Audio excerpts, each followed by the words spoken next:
Untuk penerapan kepada anak-anak di kamar ataupun asuhan di kami itu, kami selalu menerapkan begini Ustaz.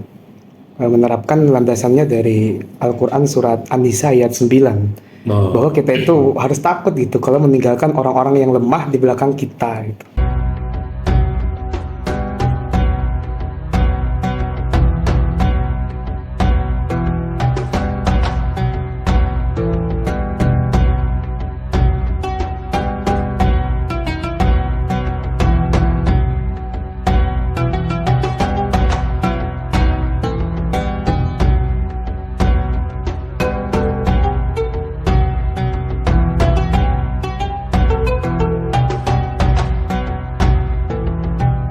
Bismillahirrahmanirrahim. Assalamualaikum warahmatullahi wabarakatuh.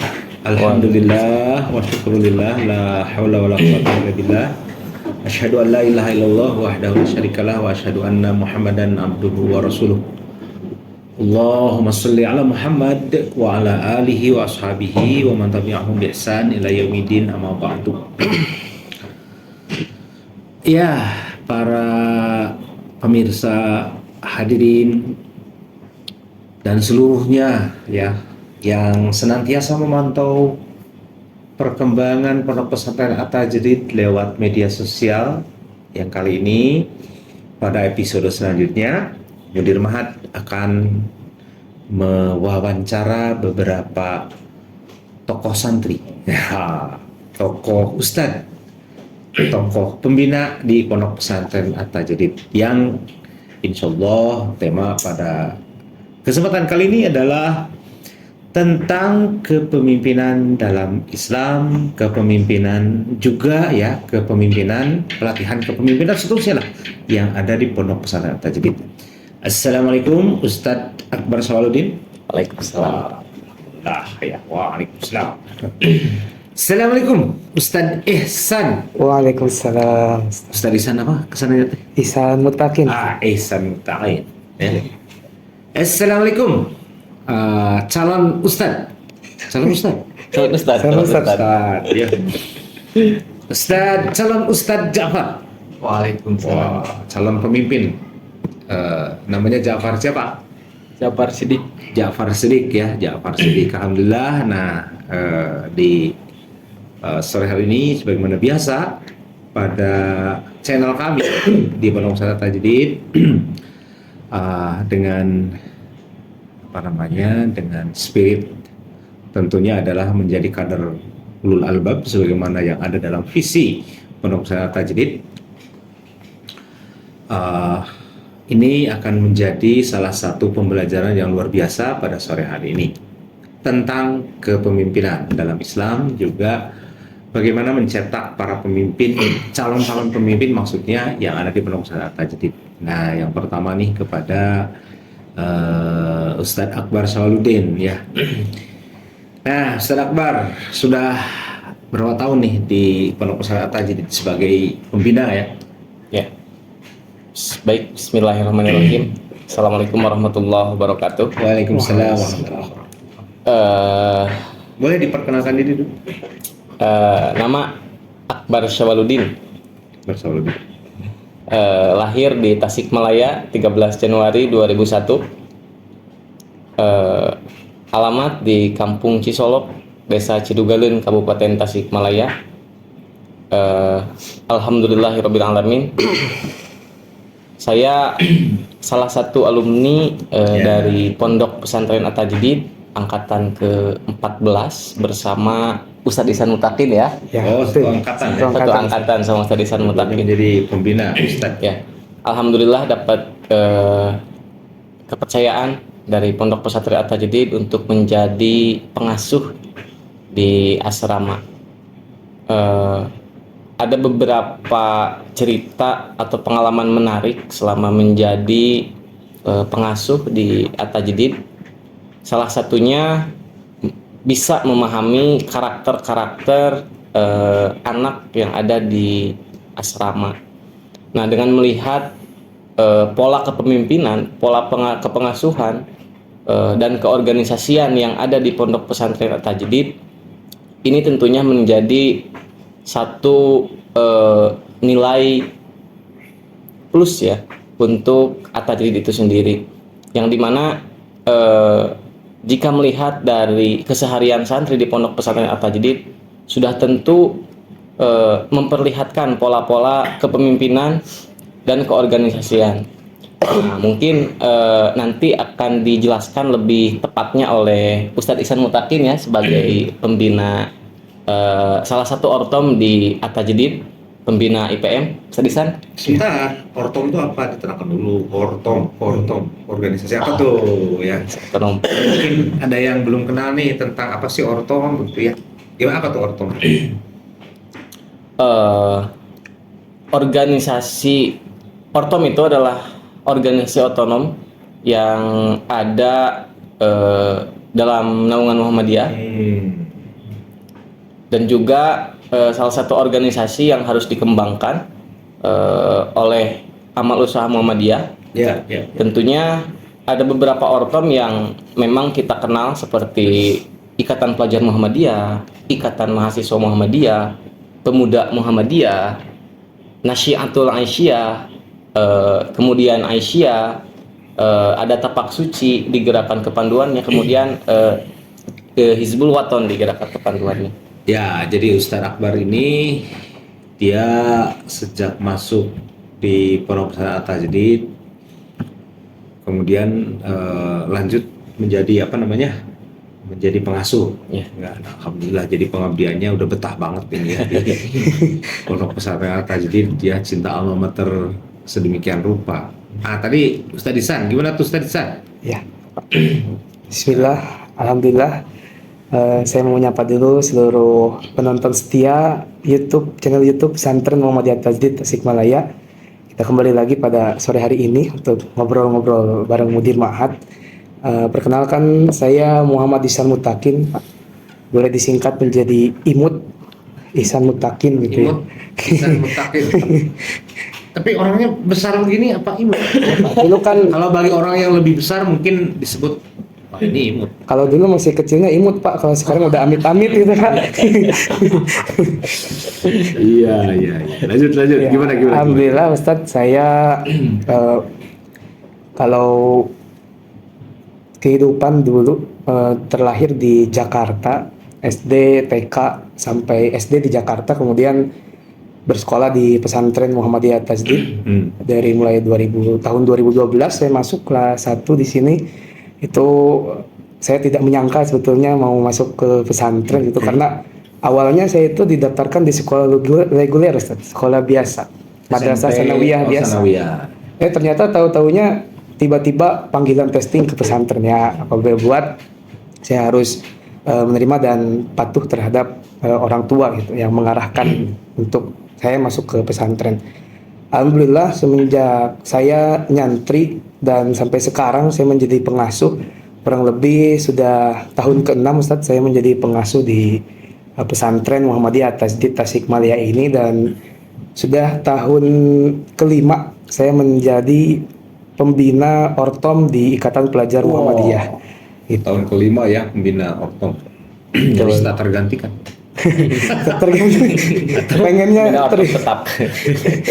Tetap begitu ya. Alhamdulillah Ustaz masih dipercaya oleh pesantren At-Tajrid untuk menjadi pembina di Ikatan Pelajar Muhammadiyah. Karena pada dulu ketika zaman saya nyantri gitu, saya terkagum-kagum melihat senior-senior saya yang ada di pimpinan cabang, di pimpinan daerah. Sehingga motivasi saya ketika sudah beres di pimpinan ranting, saya harus duduk di pimpinan cabang. Ketika saya udah di pimpinan cabang, saya harus duduk di pimpinan daerah. Cuman ke wilayahnya enggak gitu. Kenapa ke wilayah enggak? Ya karena saya sudah istilahnya Pak ya, harus pindah ke ortom yang lain gitu Pak. Bisa jadi IMM ya. Tadi kan ortom itu adalah apa tadi Ustaz Akbar? Organisasi otonom ya. Jadi setiap pesantren Muhammadiyah, sekolah Muhammadiyah tentunya harus mempunyai atau mengembangkan organisasi otonom itu, dari mulai Ikatan Pelajar. Kalau sekolah Ikatan Pelajar Muhammadiyah ya. Ya ada 3 Ustaz di sekolah. Ikatan Pelajar Muhammadiyah, Hizbul Waton dan Tapak Suci. Baik, terima kasih Ustaz Ihsan ya. Selanjutnya ini ke Ini santriwan di Pondok Pesantren At-Tajdid ya. Ja'far As-Shadiq namanya. Ja'far As-Shadiq. Jafar Sidik. Ja'far Siddiq. Kalau ulama ahli fikih itu namanya Ja'far As-Shadiq. Kalau ini ahli fikih. Ahli apa? Ahli surga. Odo, ahli surga. Amin. Amin. Ahli surga nih yang ada di Pondok Pesantren tadi Ja'far. Gimana Ja'far? Silakan dikenalkan Ja'far. Baik, sebelumnya izinkan saya mau perkenalkan diri. Perkenalkan, nama saya Muhammad Jafar Sidik dari siswa kelas 12 di Pesantren At-Tajdid. Alhamdulillah, saya sekolah mulai dari kelas 1 SMP sampai sekarang, mungkin beberapa bulan lagi akan lulus. Oh iya, berarti kelas berapa sekarang? Kelas 3 SMA. 3 SMA. Ya. Atau kalau di pondok itu ada kelas 1, 2, 3, 4, 5, 6. Nah, Ada kelas 6 ya. 6. Ya. Ya, baik. Terima kasih ya Ja'far Shadiq. Pemaparan tadi udah lumayan membuat kita menjadi bertanya-tanya, ini apa sih ya enaknya berorganisasi di tingkat sekolah menengah. Ya, kalau di luar mungkin ada yang dikenal dengan OSIS ya, organisasi siswa intrasekolah. Nah, kalau di sekolah-sekolah Muhammadiyah itu dikenal dengan Ikatan Pelajar Muhammadiyah. Nah, yang melantiknya tentunya adalah pimpinan cabang IPM-nya, bukan kepala sekolah kan gitu ya. Ya. Mungkin kalau OSIS yang melantik kepala sekolah begitu. Nah, kalau di IPM itu yang melantik ya pimpinan cabang. Nah, pimpinan cabang itu di mana tuh? Yang menaungi beberapa ranting. Bisa di luar sekolahnya. Dan seterusnya sampai dengan pimpinan pusat Ikatan Pelajar Muhammadiyah. Nah, ini Ustadz Akbar nih. Ustadz Akbar ini sebagai salah satu pengasuh yang tadi disebutkan dari sejak pertama kali masuk di Tajdid, lalu kemudian tertarik untuk berbicara tentang, atau bukan berbicara ya, tertarik dengan ya menggeluti kepemimpinan begitu ya dalam Ikatan Pelajar Muhammadiyah, dan termasuk juga kita punya catur kompetensi ya. Salah satu kompetensinya adalah tentang kompetensi organisasi dan kepemimpinan ya. Nah, itu gimana tuh Ustadz Akbar menerapkan tentang di samping Anda sebagai seorang pengasuh juga mendidik ya anak asuhnya agar menjadi pemimpin tuh gimana? Resep-resepnya dan seterusnya. Maaf. Ya, mungkin saya sedikit bercerita tentang lebih tepatnya daily activity lah. Oke. Aktivitas sehari-hari untuk menumbuhkan karakter leadership di Pondok Pesantren At-Tajdid. Sebetulnya kalau kita perhatikan karakter dari seorang anak itu berbeda-beda ya.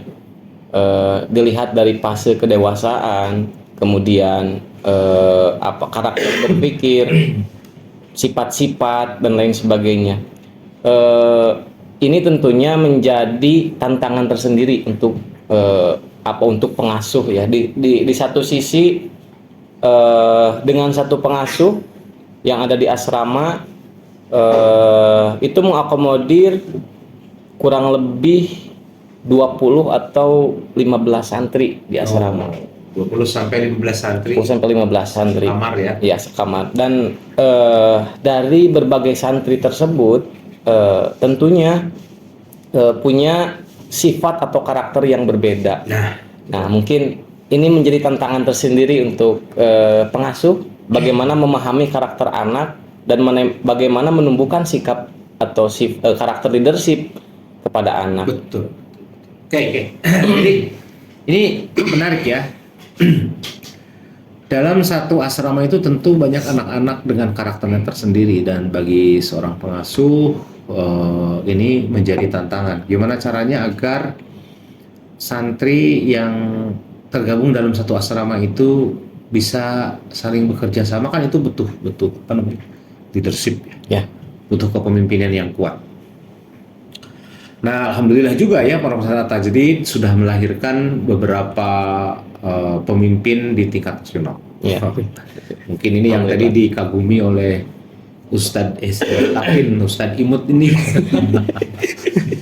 Bagaimana kagum dengan seniornya yang pada saat itu sedang memimpin gitu ya. Di sini ada yang sudah di level nasional tuh ada Saudara Zaki Nugraha ya. Zaki Nugraha Zaki itu Nugraha. sekarang di Sekjen DPPIMM. Sekjen ya, Dewan Pimpinan Pusat Ikatan Mahasiswa Muhammadiyah.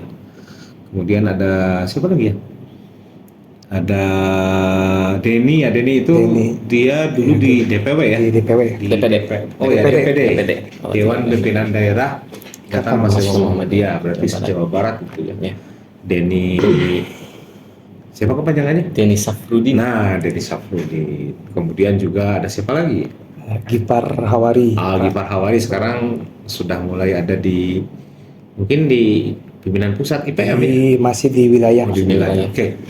Nah, dari beberapa nama yang tadi disebutkan juga ada banyak sekarang yang mau siap bertarung begitu ya. Siap-siap 2024 tuh ya. Di antaranya ada Muhammad Ihsan Habis tahun Pak.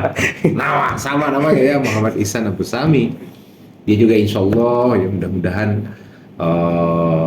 ikut bertarung begitu ya, uji nyali untuk paling tidak menjadi wakil rakyat di Kabupaten Tasikmalaya. Ya ada Saudara Ijang Jamarudin juga sekarang juga sama lah. Kira-kira seperti itu, bahwa memang alumni-alumni Pondok Pesantren At-Tajrid tidak kurang ya untuk siap di depan, siap bertarung dan seterusnya untuk ikut mengasah diri menjadi calon-calon pimpinan di masa depan. Nah ini Ustadz Ihsan nih ya. Gimana nih Ustadz Ihsan itu kan tadi mengagumi para seniornya, dan itu sangat meresap ke dalam diri Ustadz Ihsan. Betul. Nah hari ini itu kira-kira begitu nggak tuh, menerapkan itu nggak ke ke para anak asuhnya ya, tadi yang disebutkan oleh Ustadz Akbar. Bagaimana Anda para pengasuh itu menjadi sibgoh kepemimpinan bagi para santri-santrinya, gimana? Ya baik. Untuk penerapan kepada anak-anak di kamar ataupun asuhan di kami itu, kami selalu menerapkan begini Ustaz. Menerapkan landasannya dari Al-Quran surat An-Nisa ayat 9. Bahwa kita itu harus takut gitu kalau meninggalkan orang-orang yang lemah di belakang kita gitu. Ya, itu ayatnya gimana tuh? Wal yakhshal ladzina law taraku khalfihim dzurriyyatan di'afan khafu 'alaihim gitu. Wal yakhshal ladzina law Law taraku taraku min khalfihim khalfihim dzurriyyatan dzurriyyatan di'afan khafu khafu 'alaihim. Nah, sehingga dalam penanaman An-Nisa ayat 9 ini, para pimpinan yang ada di pimpinan ranting, sebab mereka belajar dari pimpinan ranting itu, menerapkan semangat ataupun giroh-giroh keorganisasiannya, itu bisa menularkan kepada adik-adik yang di bawahnya. Nah, termasuk saya sendiri selaku pembina di Ikatan Pelajar Muhammadiyah itu menerapkan beberapa hal yang menjadi atau yang ditekankan itu. Yang pertama yang harus dipahamkan itu adalah tentang ideologi dari organisasi itu sendiri, Pak.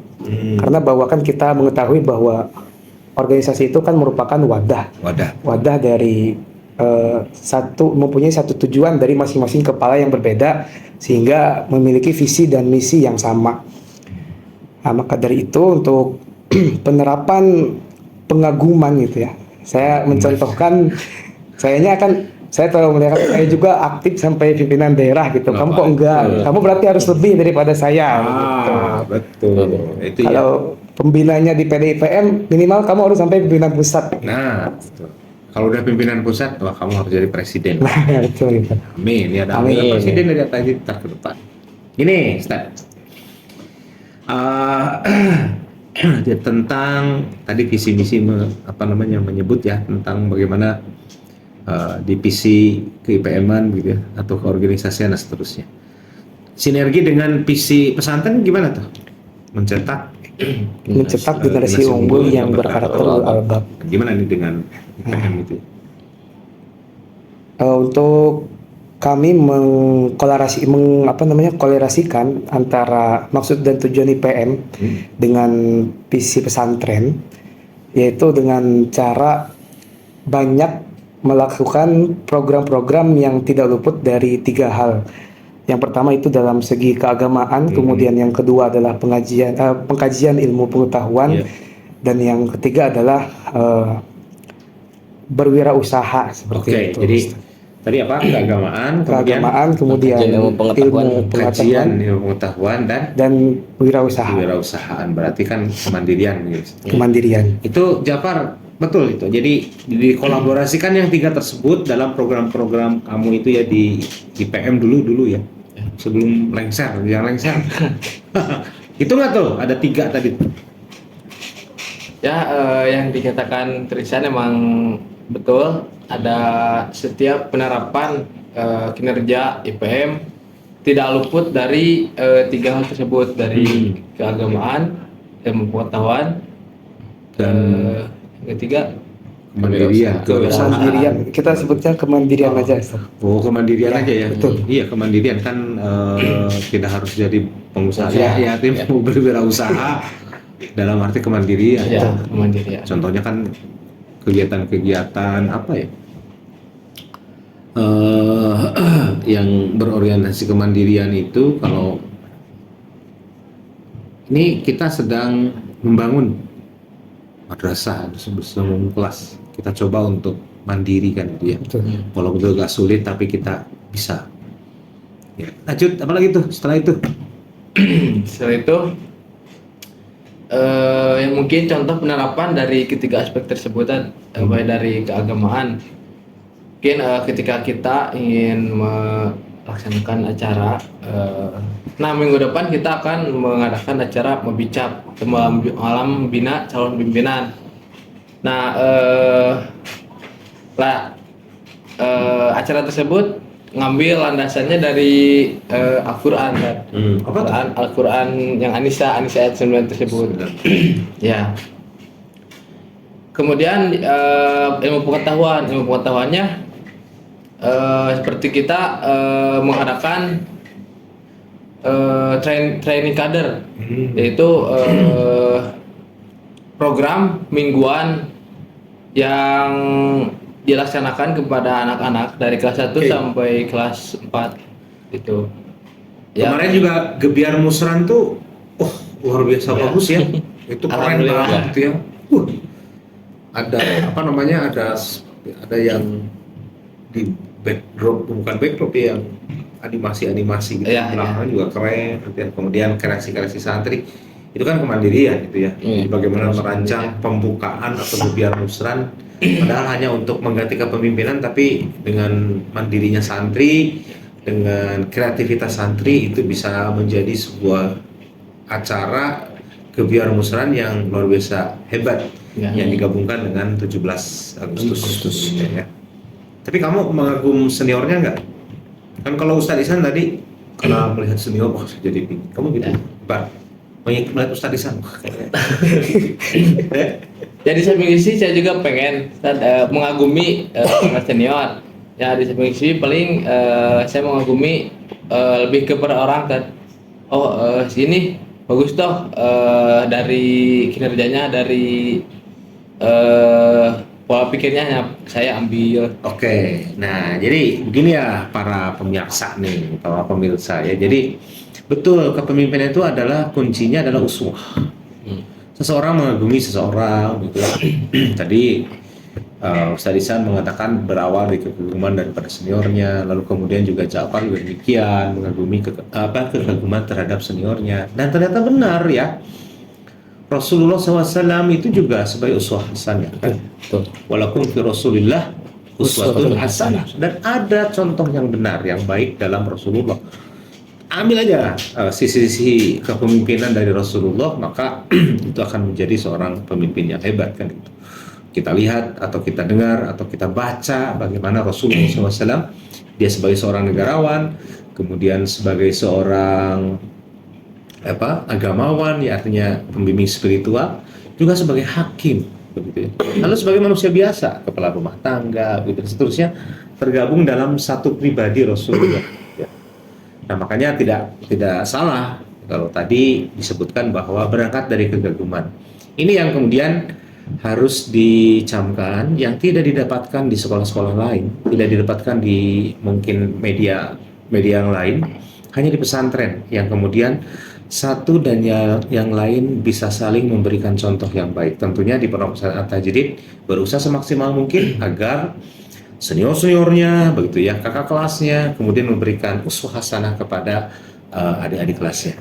Baik, Ustadz Akbar ya, mungkin ada tips untuk pemirsa di rumah tentang bagaimana menjadi pemimpin yang baik gitu. Baik, untuk sebetulnya untuk melahirkan pemimpin yang baik itu tidak terlepas dari usaha kita sendiri untuk menggapai itu. Okay. Salah satunya ada beberapa concern di asrama yang dilakukan atau dilaksanakan oleh pengasuh. Itu salah satunya mengkaji atau mentafsir ulang Quran surat Al-Alaq ayat 1 sampai 5. Al-Alaq ya, Iqra bismi rabbikal ladzi khalaq. Ini dia. Nah, adapun untuk penerapan karakter leadership itu berawal dari banyaknya kualitas pemahaman atau kualitas pengetahuan yang kita baca. Dan yang kedua, setelah kita menafsirkan ulang surat Al-Alaq tadi, maka ini harus ada korelasi nih antara surat Al-Alaq dengan surat Al-Qalam. Sebagaimana surat Al-Qalam itu menjadi dasar dari pelajar Muhammadiyah itu sendiri untuk menempatkan sesuatu yang kita ketahui ke dalam bentuk tulisan. Ya, berarti di situ ya tipsnya ya, menjadi seorang pemimpin itu harus pandai ikro lah gitu ya. Ya, membaca situasi, membaca kondisi, membaca dan seterusnya. Ada tipsnya ada Ustaz Ihsan. Gimana tuh tips menjadi seorang pemimpin? Oke, baik. Yang pertama kita itu harus sering mencoba, Ustaz. Karena jadi mencoba kita akan mengetahui suatu hal. Kalau misalkan kita sudah mundur dari awal, belum mencoba, kan kita nggak akan tahu nanti ke depannya seperti apa. Oke. Nah, yang paling penting yang kedua adalah menerapkan 3T ya. Apa tuh? Yang pertama itu tertib ibadah, tertib belajar, dan tertib berorganisasi. Tertib ibadah, tertib belajar, tertib berorganisasi. Pantesan At-Tajdid melahirkan calon-calon pimpinan yang luar biasa hebat. Ya, mudah-mudahan juga diikuti oleh Ja'far dan kawan-kawan. Ada tipsnya nggak? Gimana Ja'far nih? Kalau buat tips, intinya kita harus sering melihat kondisi, situasi, supaya kita tahu arah gerak ke depannya seperti apa. Harus bisa gimana tadi? Membaca situasi. Oke, membaca situasi konflik sama denganmu dia tadi. Tak masalah ya, karena memang harus sama. Ya, semuanya juga sama. Jadi seorang pemimpin harus pintar membaca situasi, membaca kondisi gitu tadi, Quran surah Al-Alaq gitu ya. Kemudian di samping itu juga harus bisa mencoba nih kalau kira-kira sudah membaca situasi dan kondisi seperti ini, ya udah kita coba aja. Nah, gitu ya. Kemudian setelah itu berkesimpulan terserah Anda, begitu. Dan ternyata bisa, begitu kan? Yang penting ternyata bisa membaca, mencoba, dan bisa. Membaca, mencoba, dan bisa. Baik, para pemirsa di rumah sekalian, ya. Itulah tadi obrolan kami dengan para pengasuh, diantaranya Ustadz Akbar, kemudian Ustadz Ihsan, dan juga salah seorang dari pimpinan Ikatan Pelajar Muhammadiyah Ranting At-Tajdid yang baru saja menuntaskan ya salah satu tugasnya menjadi pimpinan di Ranting At-Tajdid, Ikatan Pelajar Muhammadiyah Ranting At-Tajdid. Baik, itu saja yang bisa disampaikan dalam dialog sore pada obrolan mudir kali ini. Kita sambung lagi silaturahmi kita dengan tema-tema lain yang jauh lebih menarik lagi, dan untuk membuat generasi generasi robbaniyin yang kita harapkan bersama. Nasrul minallah fatul qarib walhamdulillahirabbil alamin.